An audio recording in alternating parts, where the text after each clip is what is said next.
waaw keex day laaj nag aaya bi man kaana yarju liqaa allahi fa inna ajala allahi la aatin wa huwa samiu alim wa man jahada fa innama yujahidu nafsihi inna allaha la ganiyun anil alamin seetttt koo xam ne yaakaar ne da nga dajeeg yàlla moo tax ngay def li ngay def ci lu baax bul tàyyi ndax da nga dajeeg yàlla subhanahu wa taala loolu ci man kaana yarju liqaa allah fa inna ajala allahi la aat koo xam ne yaakaar nga da nga dajeeg yàlla ba tax nga sax ci def lu baax sax ci ragal yàlla bul tàyyi mukk fa inna ajalallahi la aatin yàlla dana indi dig boobu ngeen daje te nag wa huwa samiul alim ñaar yooyu lu yaakaar loo toppkatu yàlla la xam gi nga xam ne lii ngay def du neen bis dañu nga dajeeg yàlla mu fay la ko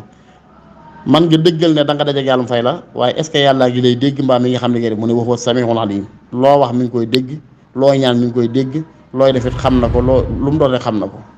loo def ngir jëmmam xam na loo bàyyi ngir jëmmam xam na loo wax ngir jëmmam dégg na loo wax ngir lu mu doon daal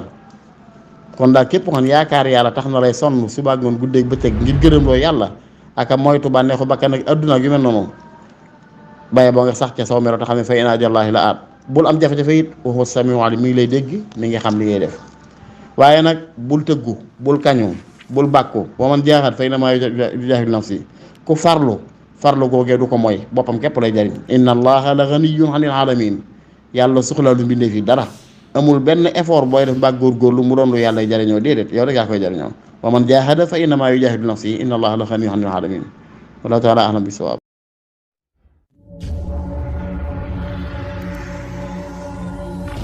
Ali Media TV.